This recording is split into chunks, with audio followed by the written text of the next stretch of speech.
back to the whole devastation of that night, I can hardly describe how heartbroken and just defeated and hopeless everything felt. It was an experience like nothing else when you're a part of a community that just had so much hope within them, and then it was completely sucked out and drained out of you.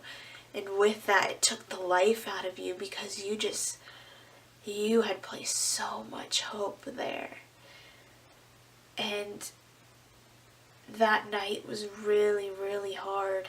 It's still really hard. I still see people who are hardly getting through it. I don't think anyone expected that.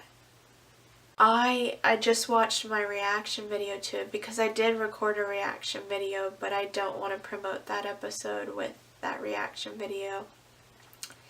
And I don't want to promote myself having my heart broken.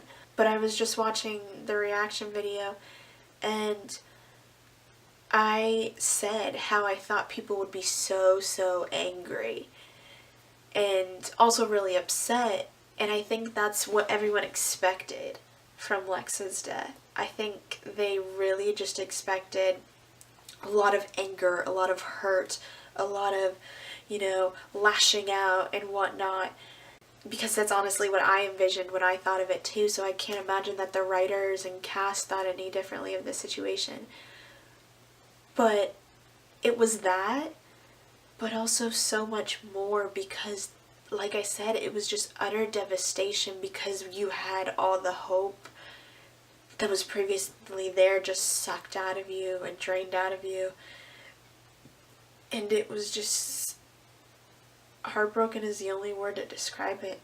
And that really stinks that a fandom that was so full of life and hilarious jokes about Lexa being emotional and a drama queen and extra, and the raccoon jokes and the candle jokes and the Titanic jokes, everything that had just come out of this extremely happy, hilarious, funny, creative bunch of people was just... the life was sucked out of it. We should have been cheering and happy because the two women we had rooted for so long, individually and together, had finally gotten to understand one another and express their love to one another as they never had before. Yet all we could think about was just how much we had hoped that it wasn't going to end the way it did. That's really awful. And like I said, it's just kind of impossible to describe unless you were a part of it. But to say the least, it meant a lot to people, and as someone who identified greatly with Lexa, to the point where Marissa just constantly was telling me all these things about me that made me like Lexa, and every single time I saw a scene with Lexa, I was just seeing more and more of myself within her. I said this before and I'll say it again, when she died up on that screen, I saw myself dying up on that screen. And I don't care if I sound like a drama queen because of that, because that's just the fact of the matter. And people who criticize me and others for placing ourselves and relating ourselves to these television characters and saying it's just a television character, it's a fictional character, they aren't real. Yes, that's true. Thanks for letting me know. But if television characters were truly just people who are big fat liars that can fake their emotions really well, reading some words off a page, if that's all they were, then television wouldn't be television. If we didn't see ourselves within these characters, if we didn't find a way to appreciate and adore and love these characters, then what is the point of TV? Yeah, sure, there's great stories out there, but you can't have a great story without having a solid character within it. And you don't have a solid character unless people are liking or identifying with them. So to those who are saying it's just a TV character, it's just a TV show, yeah, it is. But TV shows and TV characters and just fictional characters and fictional worlds in general are so much more than just anything. They're so much bigger than themselves because they don't exist in a vacuum. Because these shows are meant to portray real life experiences and world events and comment on society. If they didn't do this, they wouldn't be successful. And so you can't tell me that I'm not supposed to connect to a character and see myself in a character, because that's what they're meant to do. And if I wasn't doing that, I'd really question why the show is on TV. So when you're telling me and other people that it's just anything, it's not just anything. It's so much more. You act as though fictional characters and fictional worlds are just something so simplistic, as though they're this other sort of being that's entirely unrelated to you. They wouldn't exist in our world if they were entirely unrelated to anybody or anything. That's just the fact of the matter. So let's address the matter of queerbaiting. Essentially, queerbaiting is when you have a queer character, someone on the LGBT spectrum, that is on a show or in a book, etc., and the creators use that character to string the LGBT plus audience along, to keep them watching their content or buying their content, whatever the situation may be. They use that character or the promise of a relationship between two characters, queer characters, as bait to get in this audience. And that's what happened on The 100.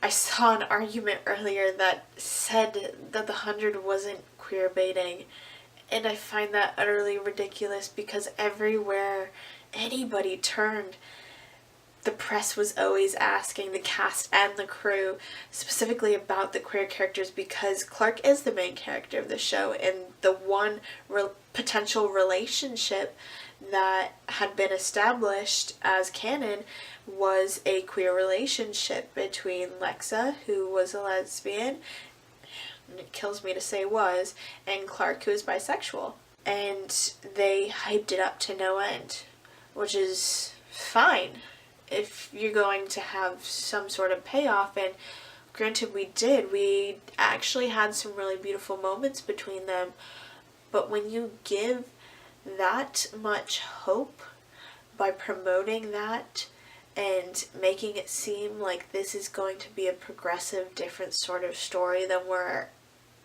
ever told, you can't fall into the trope of killing off a lesbian character, because that is a direct trope against the queer community, which automatically constitutes a negative and thus is negative queerbaiting. So I just don't see how anyone can say they didn't queerbait at all, just because that's exactly what happened.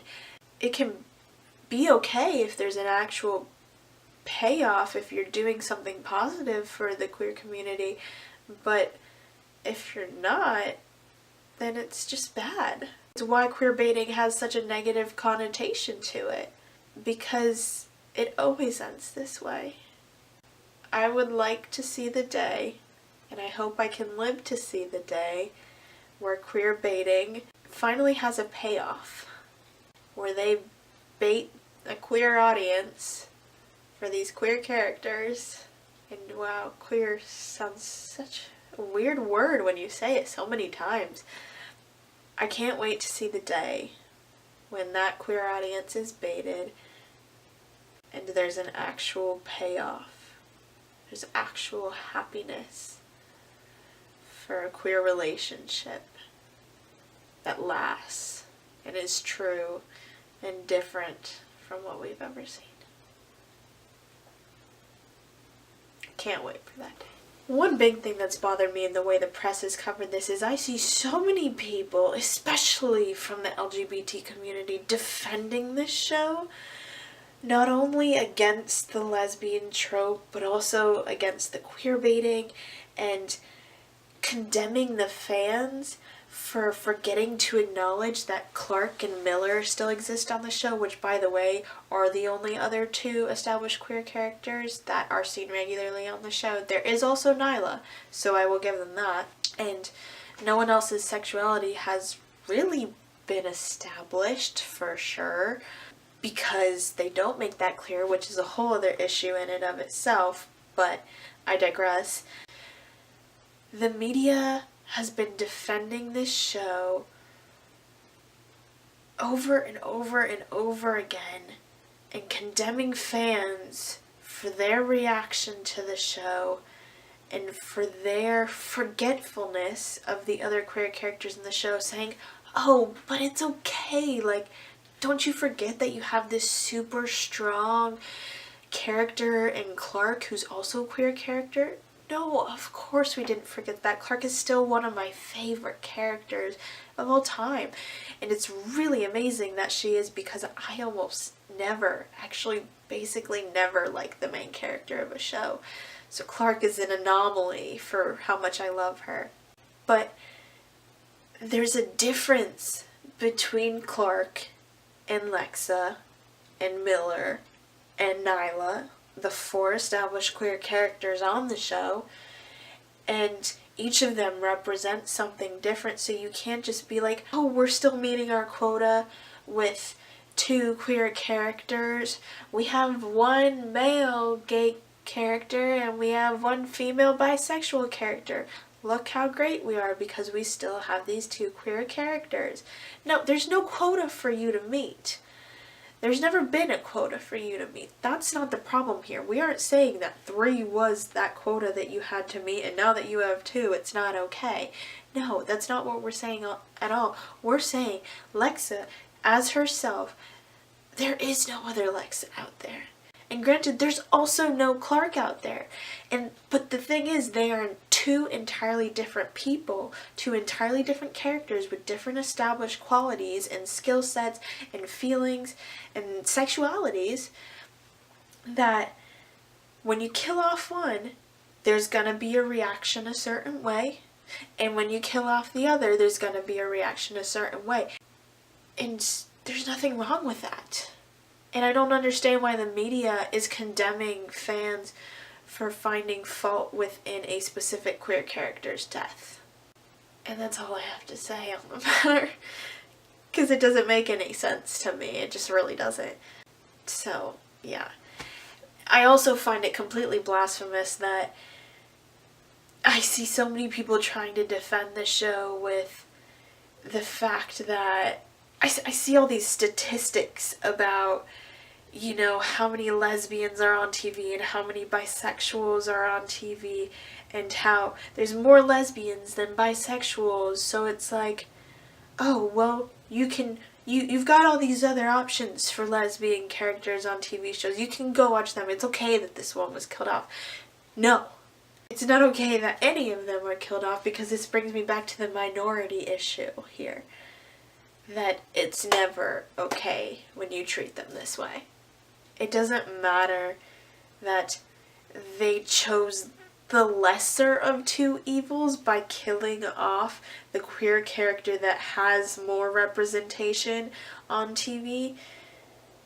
It doesn't change the fact that they killed off a lesbian character on TV, and on a completely related note, in such an unjust way.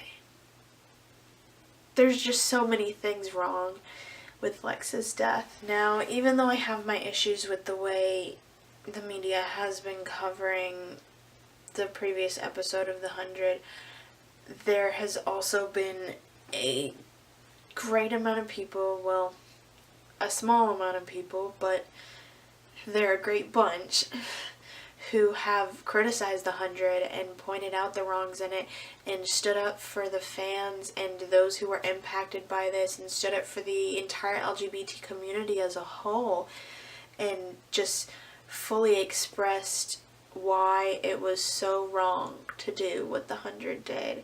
People like Ryan McGee, the BoobTube dude on Tumblr. I appreciated Eric Goldman's second article. That was very considerate. I really respect the heck out of that. The Fandom following article, that was fantastic. The Blaster article, the one that mentioned Jason losing his followers.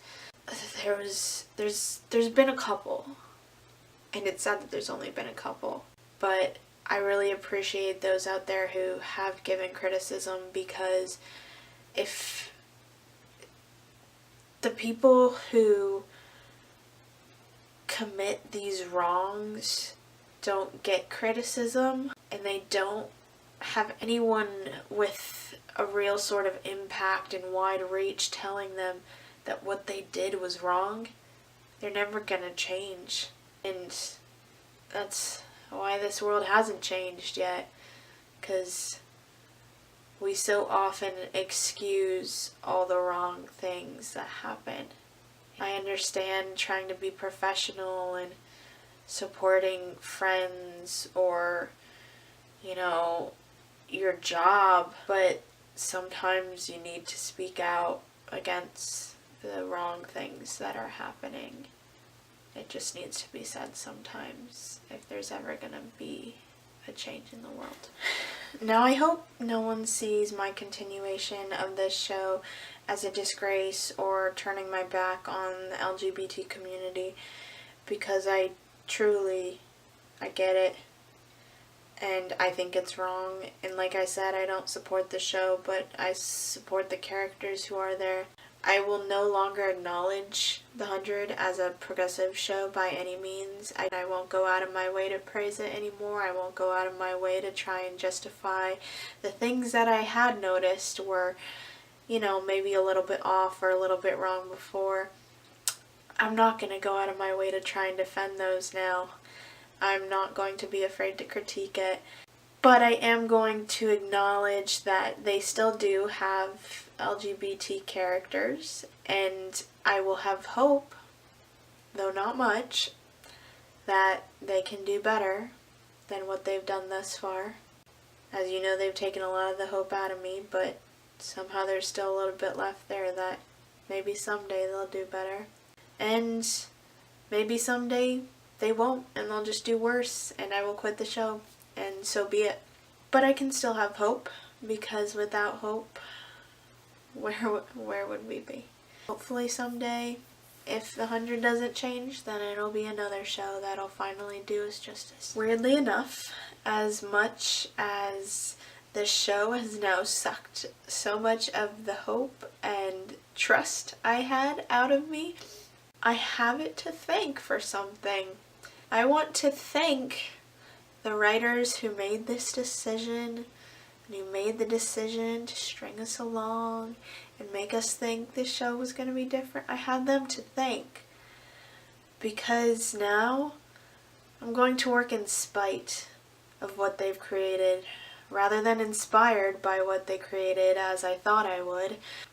And I'm weirdly okay with that, because I have been so fired up in all the passion I formerly had for the show and that I put into the show and into the writers and these characters in this story. All that passion that I had for it, I now have thankfully found a way to redirect it, and I'm putting all that passion into my desire to go out there and be the change in the media industry that I thought that 100 would be.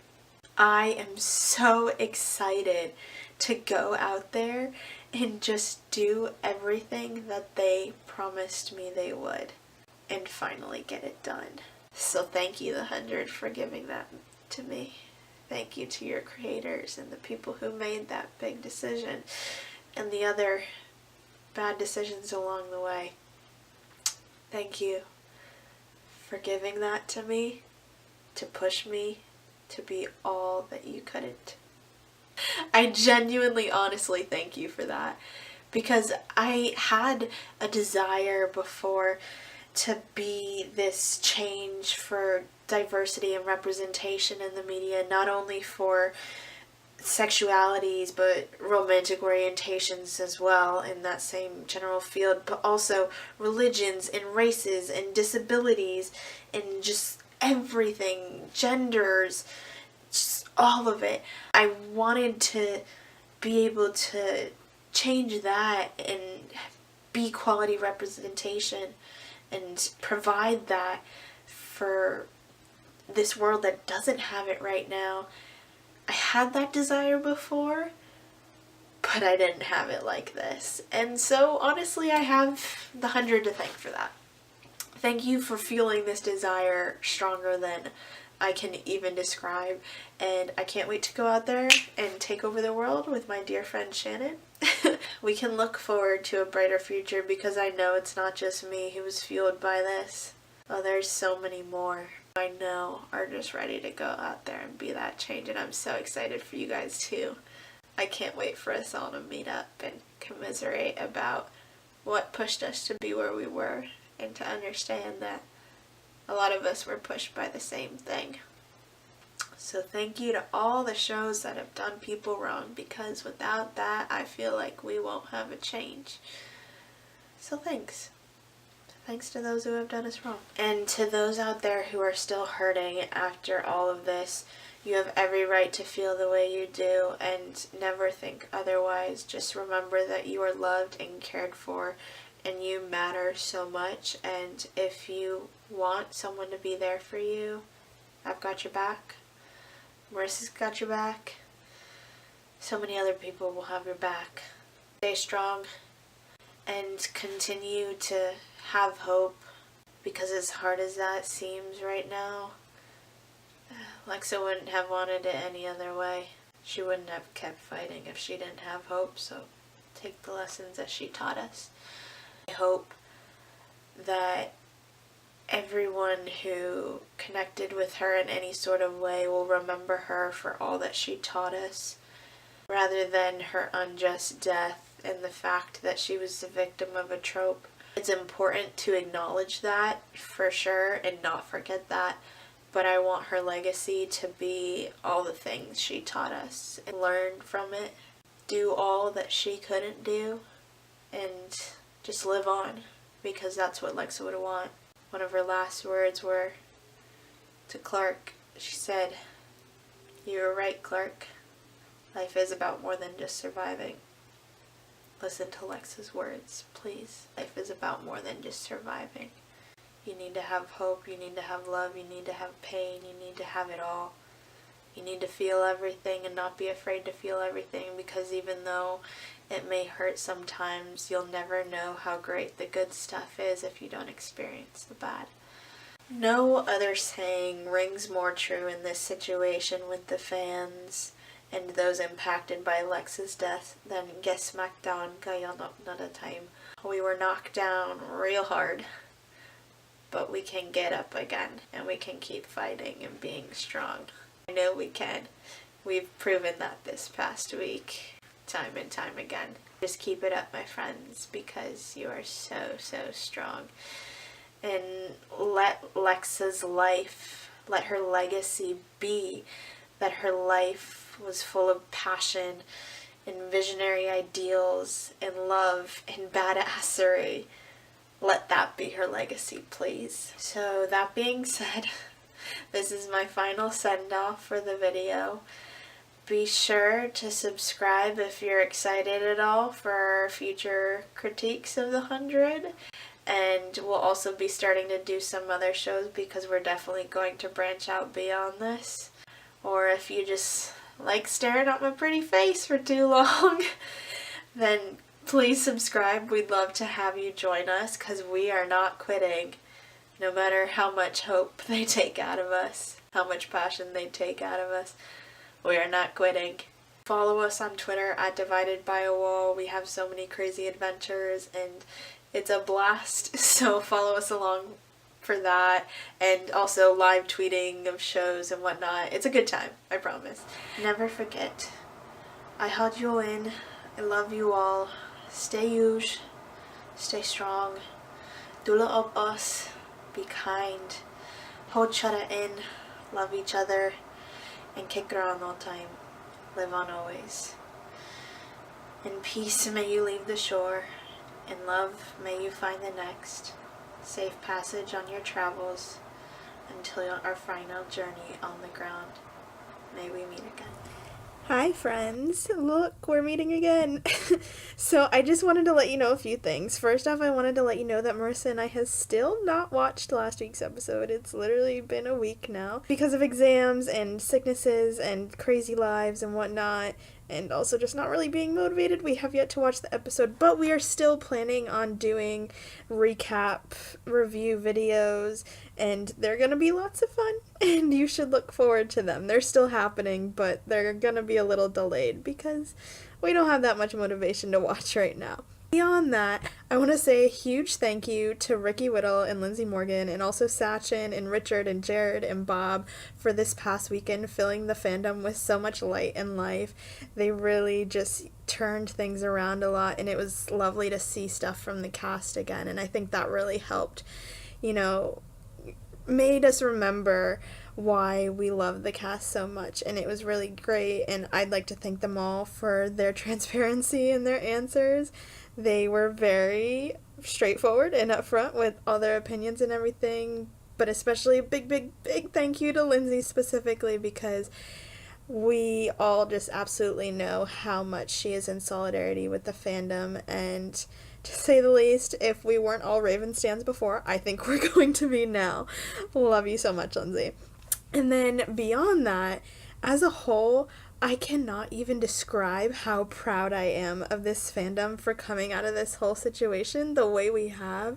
We've been thriving almost as much as there's still hurt going on, almost immediately coming up with the Eliza Lex character, which is great, but remember to keep that within the fandom, our fandom, and the worldwide trends every day, which are just insane. Sometimes they're multiple times a day, and I'm just baffled every single time. I've teared up a few times whenever I'm a part of them. They're so great. And the dozens, if not hundreds, of articles written about us and the backlash and our movement, and I can't believe it. It's absolutely phenomenal how worldwide we are right now, and I can't believe we all get to be a part of something so revolutionary. It's absolutely amazing. But also remember to keep Alicia out of it, because she never asked for any of this, the poor thing. So just be mindful of that. Beyond that, in solidarity with our movement, you guys should all check out the Uncanny Valley blog, which is written by Elizabeth Bridges, and it's really eloquently written meta, essentially, about the backlash and Lexa's death itself, and they just get it. And also Mo Ryan, who works at Variety and writes for Variety, which is really fantastic because they're basically the go-to entertainment news in Hollywood and really worldwide almost. So it's huge that we have someone there who's writing about this specific movement, but not only that, she's in solidarity with the fans. She understands where we're coming from, and that's so important right now. So you all should go check out all her recent articles and her Twitter. She's been really supportive, and it's just great. It's great to have someone who has such an impact on the media and just the world as a whole on our side. Make sure you go visit both LGBT Fans Deserve Better and WeDeservedBetter.com. Both are really fantastic sites. We Deserved Better has a real great compilation of all the receipts and the problem that this fandom ran into with the writers when it came to the queerbaiting, and it gets it all, and it's all there, and it just proves everything we've felt and just shows so much, and it explains it all, basically. You should visit both those sites, though. They're doing really wonderful things, and you should just give them a look, because you'll probably feel better by the end of it. At least I did.